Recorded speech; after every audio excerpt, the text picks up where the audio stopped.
Halo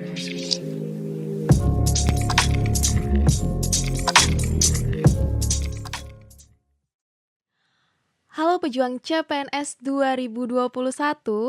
Selamat nih buat kalian yang udah lolos passing grade tes SKD 2021 ini. Aku ada lihat nih teman-teman, beberapa komen di channel ini. Jujur nih, sekalipun aku hanya sekadar sharing materi dan latihan soal, aku pribadi sangat senang mendengarnya teman-teman. Semoga tak hanya lolos passing grade aja ya, tapi aku harap bisa lanjut ke SKB dan dapat NIP 2021. Kemudian buat kalian yang belum tes, semoga ini bisa jadi pemacu buat kalian untuk belajar lebih dan lebih lagi. Di video kali ini, aku akan bahas materi dan latihan soal tentang Kausa Pancasila. Karena beberapa penonton setia channel ini minta dibuatkan nih videonya. Dan teman-teman, ingat sekali lagi, soal SKD antar orang perorangan itu berbeda-beda. Di si A bisa aja keluar soal seperti ini, tapi belum tentu juga di si B keluar soal yang serupa teman-teman. Dan di sini aku sifatnya ingin membantu teman-teman semua dalam mempersiapkan diri menghadapi SKD 2021. Oke teman-teman, kayaknya pembukaannya udah cukup panjang nih Kak. Oke, langsung kita mulai aja ya teman-teman. Nah teman-teman, Kausa Pancasila ini bisa juga disebut sebagai asal mula terbentuknya Pancasila ya. Nah di sini ada 4 poin teman-teman. Yang pertama, kausa materialis atau asal mula bahan ya, material, bahan ya teman-teman. Nah, ini maksudnya adalah Pancasila digali dari bangsa Indonesia sendiri yang berupa nilai-nilai adat kebudayaan dan nilai-nilai religius yang terdapat dalam kehidupan sehari-hari bangsa Indonesia. Jadi sebenarnya teman-teman, nilai-nilai Pancasila ini itu digali dari kekayaan bangsa Indonesia sendiri teman-teman. Bisa berupa adat istiadat, budaya, kemudian nilai religius yang terpelihara dan berkembang sebagai pandangan hidup atau ideologi bangsa teman-teman. Teman-teman, sebenarnya Pancasila ini udah ada nih sejak zaman pemerintahan Majapahit dan juga Sriwijaya ya. Pada waktu itu unsur-unsur atau sila yang terdapat dalam Pancasila itu telah terwujud sebagai asal yang menjiwai dan dilaksanakan oleh bangsa Indonesia. Walaupun sebenarnya hal ini belum dirumuskan secara konkret, teman-teman. Dan kalau kita lihat di buku Sutasoma karangan Putan Tular itu tertulis adanya toleransi kehidupan beragama. Ketika itu kan Hindu-Buddha bisa hidup berdampingan ya, teman-teman. Nah, jadi teman-teman, kesimpulannya adalah nilai-nilai Pancasila ini sudah ada nih sejak zaman dahulu. Sehingga ketika Pancasila dirumuskan secara konkret, sesungguhnya ini merupakan gambaran dari bangsa Indonesia itu sendiri. Oke teman-teman, kita lanjut ya ke kausa yang kedua yaitu kausa formalis, asal mula bentuk. Nah, di sini dikatakan teman-teman, bagaimana Pancasila itu dibentuk rumusannya sebagaimana terdapat pada pembukaan Undang-Undang Dasar Negara Republik Indonesia tahun 1945. Jadi teman-teman kan udah tahu ya bahwa Pancasila ini ada 3 tokoh nih teman-teman yang mengusulkan rumusan Pancasila ya, rumusan dasar negara kita. Nah, itu ada Muhammad Yamin, kemudian ada Supomo dan juga ada Insinyur Soekarno. Nah, setelah itu teman-teman, ini kan merupakan anggota dari BPUPKI ya. Dilanjutkan adanya panitia kecil yang biasa disebut dengan istilah panitia 9. Nah, panitia 9 ini yang akan membahas kembali nih Pancasila yang sudah dirumuskan oleh ketiga tokoh tadi, teman-teman.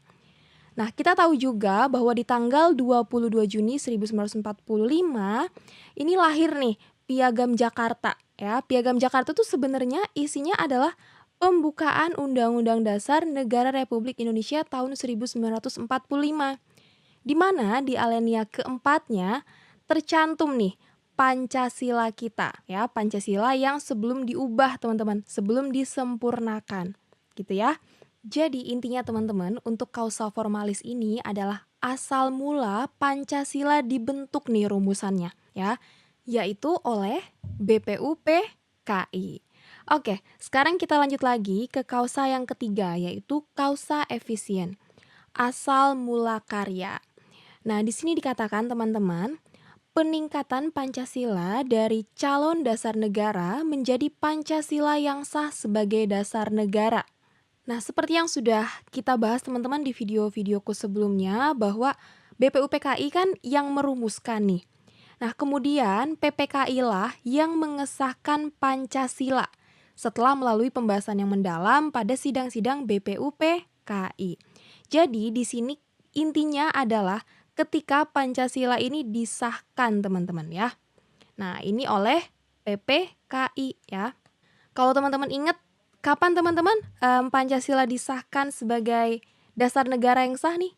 Ini berkaitan nih dengan pengesahan Undang-Undang Dasar 1945. Pada sidang pertama PPKI ya, tanggal 18 Agustus 1945.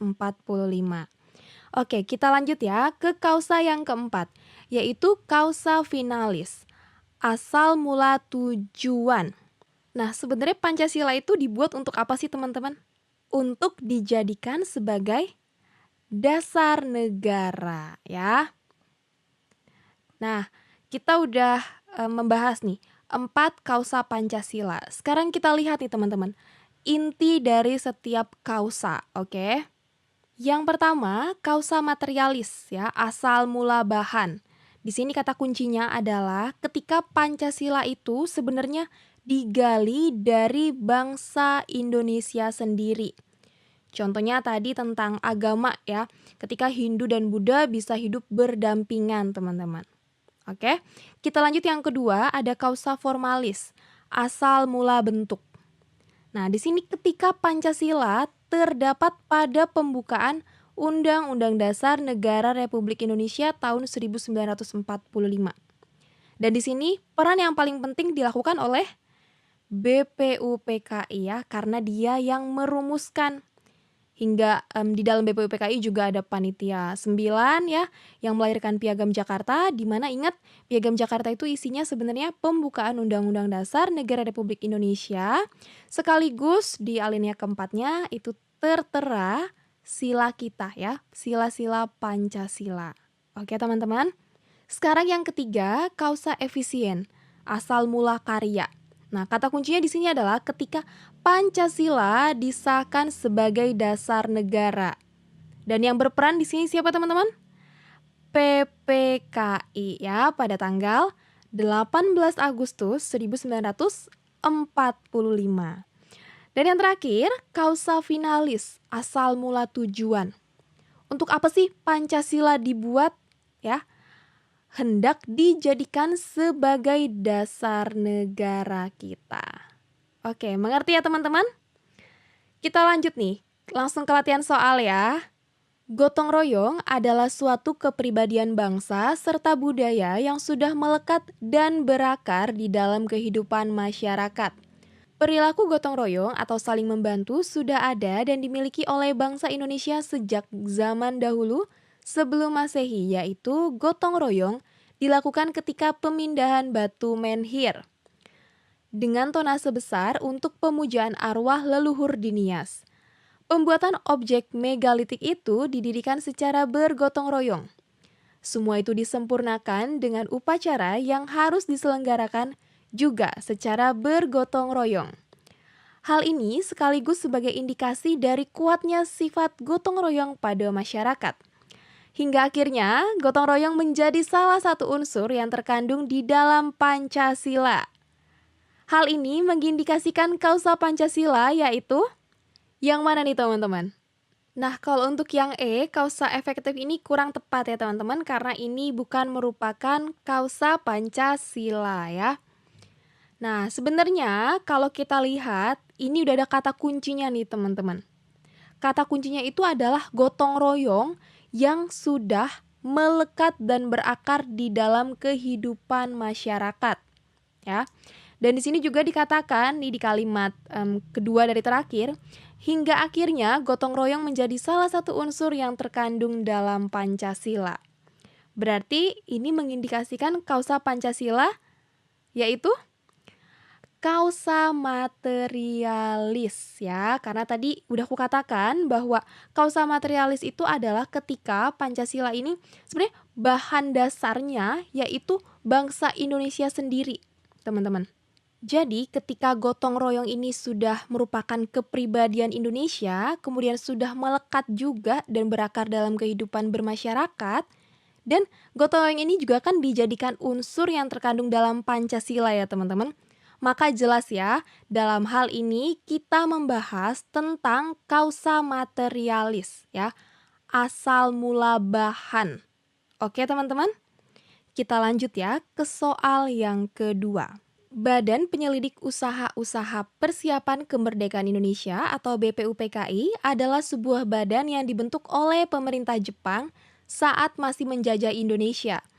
Pemerintah Jepang sengaja membentuk BPUPKI ini agar masyarakat Indonesia tidak berontak saat mengetahui kekalahan Jepang oleh Amerika. Dalam perjalanannya, BPUPKI membentuk panitia kecil yang beranggotakan 9 orang yang disebut Panitia 9. Pada tanggal 22 Juni 1945, Panitia 9 melahirkan Piagam Jakarta yang di dalamnya terdapat pembukaan Undang-Undang Dasar Negara Republik Indonesia tahun 1945, sekaligus tertera juga rumusan Pancasila yang sebelumnya sudah dibahas pada sidang pertama BPUPKI. Adanya Pancasila yang tercantum dalam pembukaan Undang-Undang Dasar 1945 mengindikasikan kausa Pancasila, yaitu apa teman-teman?